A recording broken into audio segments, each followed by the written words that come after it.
all great leaders also do some managing, but there are great managers who often fall down on the leadership aspect of seeing their job as taking people to a better place and inspiring them to go there. But I am the world's biggest super fan. You're like a super fan.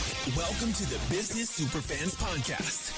We will discuss how establishing business superfans from customers, employees, and business partners can elevate your success exponentially. Learn why these advocates are a key factor to achieving excellence in the world of commerce. This is the Business Superfans podcast with your host, Freddy D. Ready!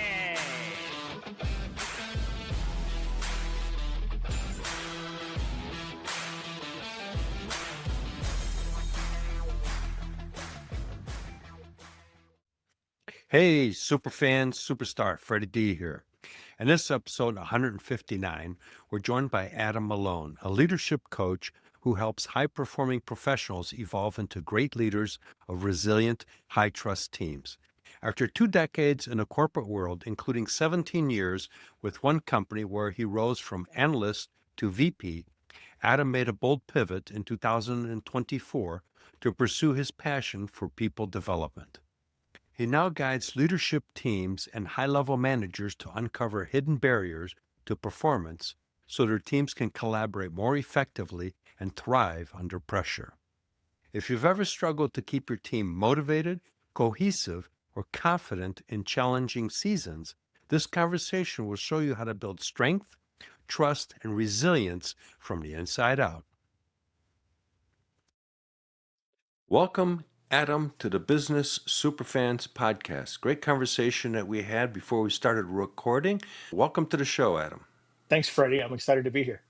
Let's talk a little bit about what was your pivoting moment that made you switch from whatever you were doing before to what you're doing now, which is really talking a lot about trust in the business, especially in the leadership aspect, and how that transcends throughout the whole business. In terms of the career pivot, I shifted from being a operations supply chain executive in May of 2024 and took an exit because I saw an opportunity to build a consulting operation focused completely on how do we develop a trusting environment that enables sustained high performance. And I think trust is really the underpinning of high performance, but especially sustained high performance. And let's say that sustained idea where I differentiate myself than lots of other coaches or consultants. I think a lot of people know how to deliver high performance, but it has a shelf life. It can only last for so long. And I think that's because the trust component is stripped out of it. A big part of my work is working with high performing teams to build a culture established in trust that can deliver and sustain that performance for years and decades as opposed to weeks or months, which is often how high performing teams operate. They have a spurt of great performance and activity, then they have to rest, which is healthy. I think rest is good. And then they can do another kind of sprint, but they aren't necessarily built for marathons. The truth is, we're all in the marathon business and we just need to run really fast, sometimes during those races. You bring up a good point is the fact that trust is the underlying factor in the whole equation. It doesn't matter whether you're the owner of the company or you're the janitor of the company. Everybody's affected by that. It is pervasive, and some of its impacts are very obvious, and some of its impacts are not so obvious. So, helping teams see both the obvious and the not so obvious factors of trust is a great joy for me. Yeah, because you're really talking about also being transparent. And when you're being transparent and authentic, then you can build that trust because people believe in what you're talking about and they buy into it versus you've got management that says, well, that's not important to you because you're down here and I'm up here. Right off the bat, that changes the dynamics. Just that little bit changes the Yep. dynamics dramatically. When I examine trust and work with a team in understanding what's going on, I think about trust in 3 components. One of those is empathy, the second is authenticity, and the third is about performance. In my experience, most of what we do focuses in performance. And often it's only half of performance because we focus on competence. That's what degree do you have? What certification do you have? What skills does Freddie have to do this job? That's really only part of performance anyway.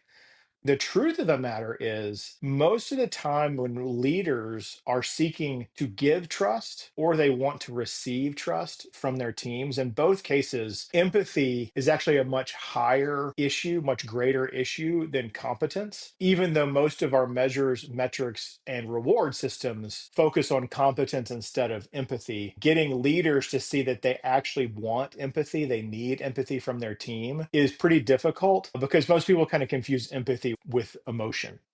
You bring up a great point there, Adam, because it's bidirectional. It needs to be bidirectional. Leadership has to have the empathy for the team, and the team has got to have empathy for the leadership. Otherwise, it doesn't work. Exactly. That bi-directional flow, I talk about it as a flow. In every relationship, we are giving trust to someone else. They receive it and then they do something with it. Maybe they live up to it, maybe they breach it. There's all kinds of things they can do once they have the trust. In the same way, they are giving their trust to me, and then I have to receive it and choose what I'm going to do with it once I receive it. And thinking about it that way, instead of often the language we use is we need to build trust, which building implies, hey, I decide I want to have trust with Freddie. I'm going to build trust with him. It implies both a control that I can kind of make you trust me, which is not really possible, and create some problems. But also, it implies that it's permanent.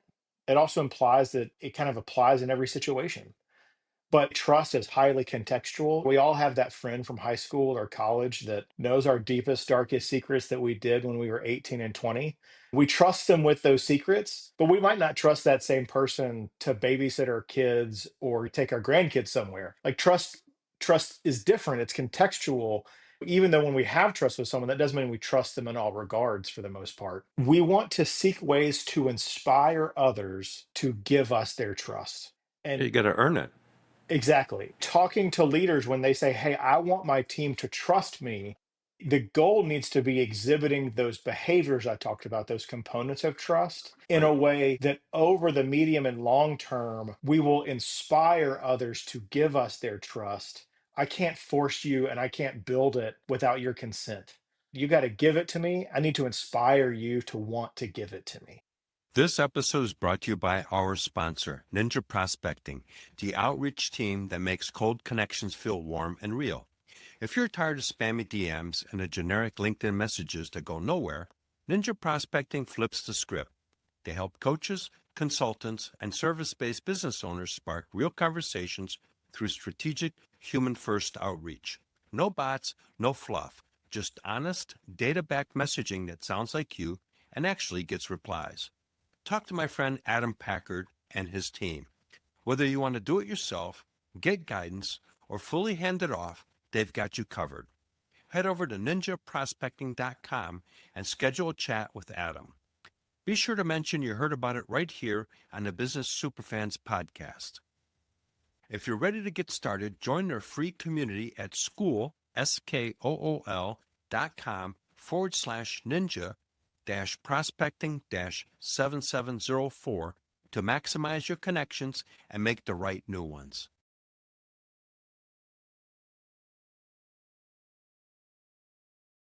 That was one of the things that I had learned in Dale Carnegie management class that I took years ago, which was my job as a leader was to make sure you were successful at doing your job. And one of the approaches that I had learned, I've used it over and over again over the years, is I would say, okay, Adam, you're in this particular position. Describe to me what would be success in this position. And so you would write up your whole job description, what your goals are and everything else. So now you emotionally own that. I basically made sure it aligned with what the company goals and all that stuff were. But then my job became helping you achieve what you said you were going to do. It wasn't top down, it was bottom up. And then my Yes. job was a facilitator. My job is Yes. to help you to facilitate your success. Taking on that space as a leader of being a guide and a coach, as opposed to more of a delegator, that's a big shift to help people through understanding that real sustainable development and performance is that guide and coach, as opposed to the delegator, is an important aspect of helping leaders become who they should be because it's rooted in helping our teams become who they want to be. Exactly. There's the bingo right there, who they want to be, because people have aspirations and they have goals and they have visions. Sometimes you got to make the hard decision as a leader and say, okay, this person wants to grow and I don't have the room for them to grow, and they may go someplace else. You have to sometimes suck it up and say, you know what? That's the best for you. You need to take this position someplace else. I hate to see you go, but that's going to be where you need to go. And you create a super fan out of that individual, because they're going to look back at you and go, man, that was a great manager. They actually encouraged me to go to the next level. That's when you really elevate yourself as a leader. And now you start developing that trust amongst your team, because now they go, wow, that guy actually did the right thing, or gal did the right thing for that person. Yes, that's about the bridge between management and leadership. Managers are about getting the work done, about delivering the tasks that are necessary to achieve short term goals. Whereas leadership is more about getting people to a place that they wouldn't have gone on their own. It sounds much different, right? Management sounds very task oriented, which it is. It's very important. All great leaders also do some managing, but there are great managers who often fall down on the leadership aspect of seeing their job as taking people to a better place and inspiring them to go there. One of my favorite kind of moments as a leader was when I had someone on my team. She was fantastic. I was a VP. She was a senior director. I remember the time she came to me and said, "Hey, another part of the company has come. I think that they are courting me to be a VP." I said, "Well, what do you think?" She said, "Well, I could absolutely do the job that they want for me, but I would rather stay here." And when she said, "Hey, I would rather stay here and be a senior director in this team than be a VP in another team," that was when I really finally felt like the culture that I wanted for my team was starting to show fruit. When people are willing to say, "I would rather be on this team than to have a higher position with a higher pay," they're saying that tangible good of more salary or whatever is not as valuable to me as being in this team and this culture. That was the moment that I finally felt like I was delivering something that was valuable to the team and not just valuable to me as a leader. Yeah, she became a super fan of your leadership. And when you have a cohesive team, think of it like a SEAL Team 6 kind of guys. They're a tight knit group and their lives depend upon each other, but they're a unit. And so what you created was a unit that was cohesive together. Once you got that momentum and that energy, you don't want to lose that. Right. That place, though, is one it's very difficult to get to, but it is about hitting all three of those components of trust: empathy, authenticity, and performance. You don't want people to stay on your team and under your leadership because they trust you, but you don't have any results to show for it. That's not a great outcome. Just because someone trusts us, just because we have built a culture that is established and rooted in trust, that doesn't mean we're foregoing the need to put great results on the board. We all need that. The reason we're here is to make money, but doing that day in, day out is about the team seeing and understanding that I have their best interests in mind, that I care about their concerns, I care about their fears, and where possible, I'll defer to those. And it's the same thing from a leader on that empathy framework. I mentioned earlier, sometimes leaders struggle to say that they need empathy from their team because they think it means that they need some emotional connection, which that's great if you have some. But when I say empathy from a leadership standpoint, from a trust standpoint, that's when a leader can be seen, when their people see their fears and concerns, see their hopes and their dreams. What keeps the leader awake at night? What are they worried about in the day to day? That team takes those fears and concerns and goals on and says, "Hey, we see what Freddie wants, or we understand what Freddie is concerned about." They take that forward and they deliver on that regardless whether or not the leader is in the room.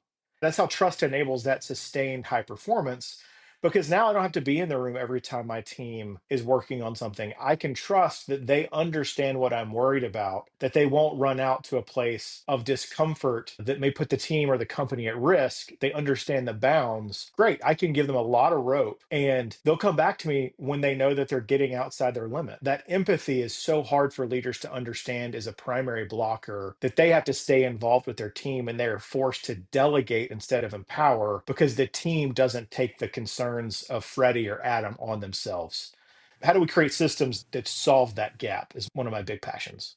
Yeah, you bring up some great points there, Adam. One of my quotes in my book is people crawl through broken glass for appreciation and recognition. So, as a leader, to build that trust, you also have to recognize the efforts that the individual or the team put together as a whole. If it's an individual, one of the things I tell people is, hey, Adam, I really appreciate that extra effort you put in on that project. Really knocked it out of the ballpark.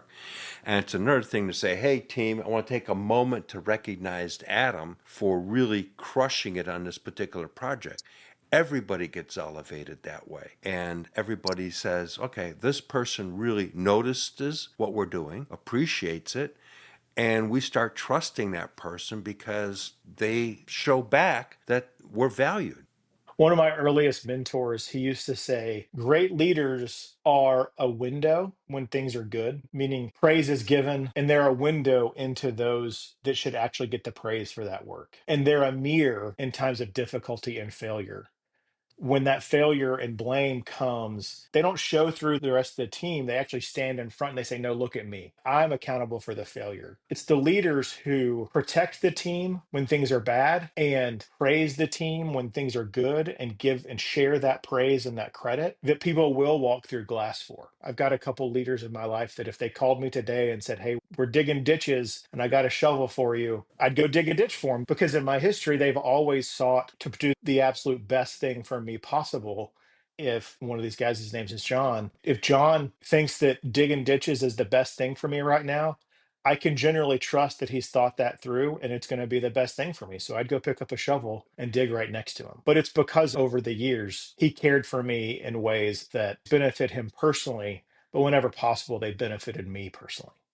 Well, that's where I want to kind of bring up the point that you just iterated, Adam, and that is the fact that you said something very important that I want to make sure our listeners understand, especially leaders, and that's the mirror thing. I want to reemphasize that because when you're successful and the team is successful, you want to recognize the team. If there's a setback and things don't go as planned, you got to be the blocking back for a football term and take the hit for the team Yes. because that's your job and that's how you build that trust is you go, they got our back or he or she's got our back. That's the big part right there because everybody's going to see that. You can't hide that. That's visible. And that earns the trust, that earns the respect, and that empowers the team because now they believe in their leader. And that's when you get momentum going within that group.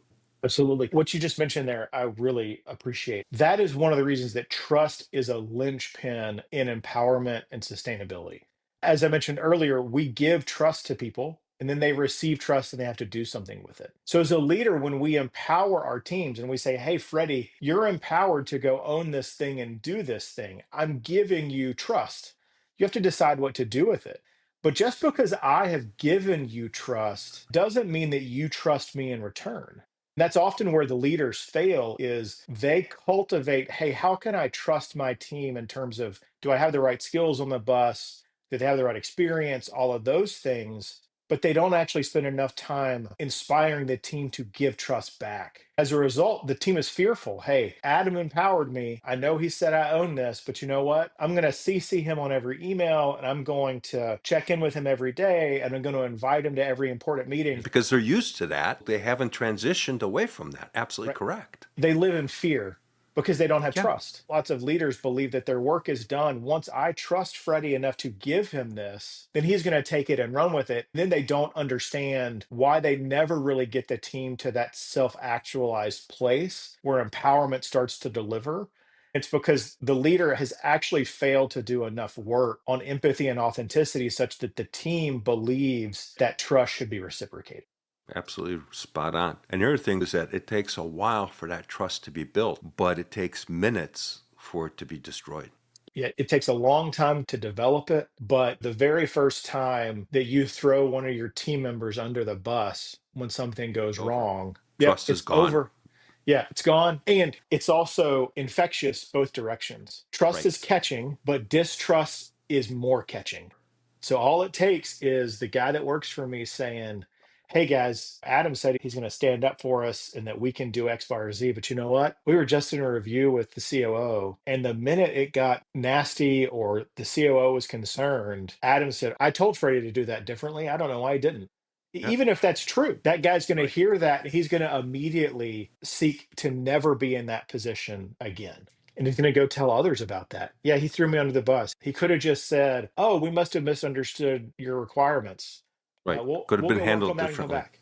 Yep. And all of Right. a sudden, I've had those experiences where a team member has failed, where a team member has done the thing wrong. I'm in front of the leader, they're in front of my leader, and we're talking about something. And I have had to make the decision in the moment, hey, am I going to throw so and so under the bus, or am I going to take it on the chin myself? What is really amazing is if you're the leader that will put yourself at risk and say, you know what, COO, I think I must have misunderstood and miscommunicated some of these requirements to Freddie. We're going to take a beat. We'll come back to you tomorrow. I want to go revisit the analysis or the work product or whatever. We'll come back to you tomorrow and make certain that we've gotten that taken care of. We walk out of the room, and what does Freddie do before the door is even closed? He says, Boss, that wasn't you. That was me. Like, I did that wrong. Yeah, we rise and fall together. You're not going to take that. Once I do that one time, Freddie is going to be my best friend Super fan. forever. He's going to be a Right. super fan. He'll be that Gonna be super total fan. super fan. And the other thing too that I want to iterate is that COO is going to recognize that they ain't dumb. They're going to recognize that, and they know what's going on, and they're going Yep. to say, "Okay, Adam stood up, did the right thing as a leader. He's got potential to go to the higher level," because it goes both directions. I've run companies before, and I've seen people step up and take the heat, and I go, "Interesting. Okay, they did the right thing."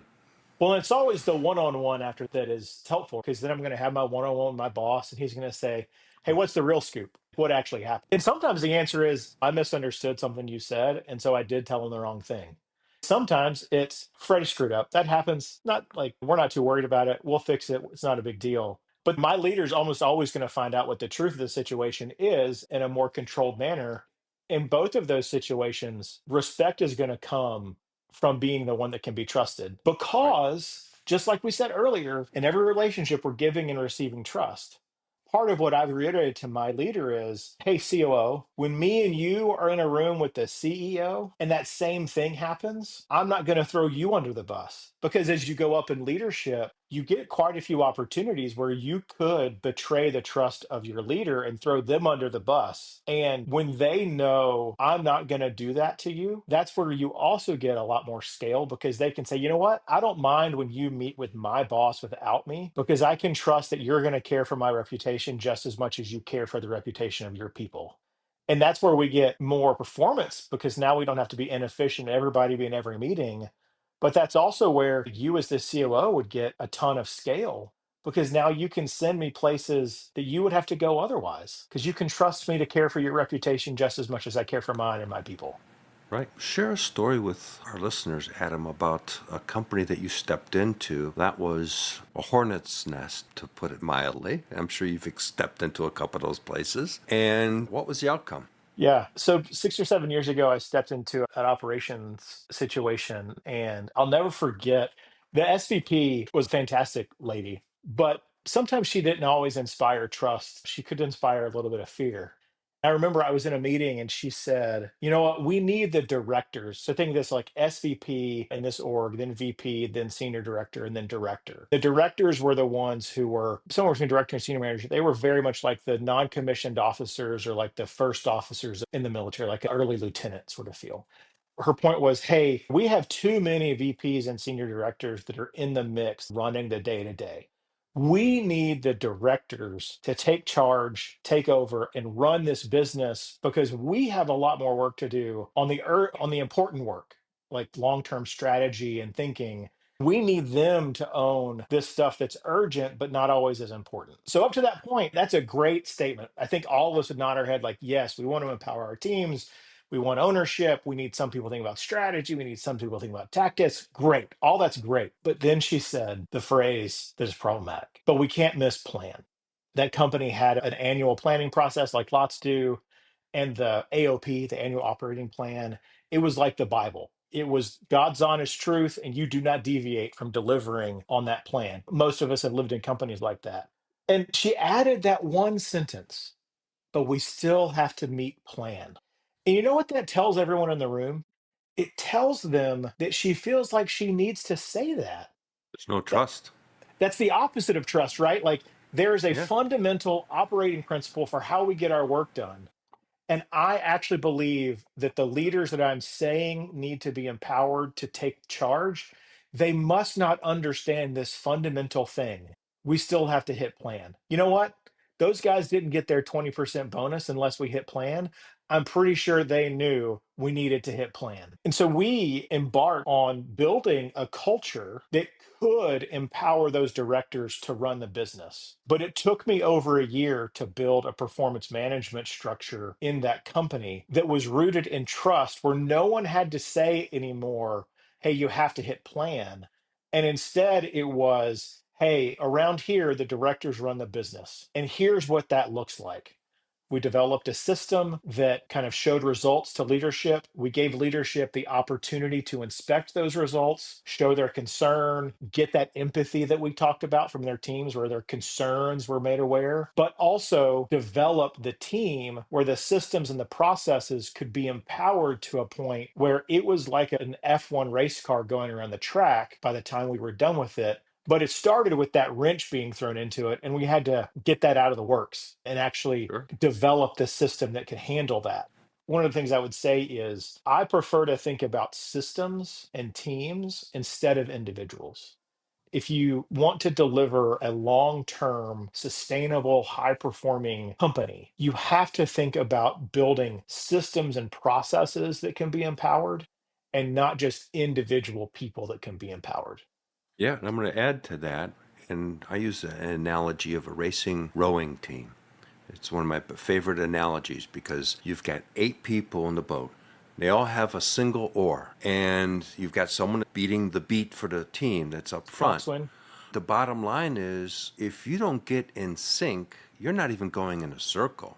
You're just wobbling, going no place. So you have to have the mission, the vision. Everybody's got to trust the leader, and you got to get that thing going. And once you get that synchronization in sync, it flies through the water. I Yeah. mean, if you watch those guys in complete synchronization, it's memorizing how fast they're clipping through and going. And that's what you're doing is you're really helping get everybody in that racing rowboat in sync, Yes. in direction, and flying through the water. Yeah. In that example I shared, I would say the issue was because the leadership team was always so focused on hitting plan, as I mentioned, it was Right. pervasive. They made every conversation about that. As a result, their teams could not embrace concepts like curiosity and innovation that delivered long term performance because every conversation was about how are we delivering results today? I think it's highly important that we deliver results. But in order to give enough space for long term growth and long term innovation, we actually have to build systems that separate concepts of inspection and curiosity. That's part of how we can deliver teams where trust enables us to be more creative. Because once I trust that, hey, Freddie understands that we can't put the plan at risk, or if we do, we need to understand that risk. All of a sudden, the conversation when Freddie brings an idea of how we could improve things, I can say, great, I'm excited about this idea. How much risk do you think it adds to our plan? Great, I would love to make this investment in customer service, but we have a cost component that we have to consider. How are we going to impact our operating plan if we're going to go improve our service in this way? All of a sudden, Freddie knew that. Freddie knew that we had to care for that. And he says, I'm so glad you asked. Here's the 3 ways that we're going to take care of that cost issue. Sure. You're right. There's a bogey out there that we create when we extend ourselves like this. Here's how I already have a plan to mitigate it. I've already talked to these teams, and we believe that we can do it. 2 years ago, I scaled a company, a service-based company, by $1 million in a year as when I took over as general manager. And it was small revenue, but basically, one is I changed the mindset of everybody. Is that it's not like a lot of people set the goals that we're striving to be or we're looking to be the best. No, I changed the mindset. We are the best. We are the premier company. We are setting the standard. Here's what we're going to do. And then it was, okay, here's this audacious goal that everybody thought was nuts.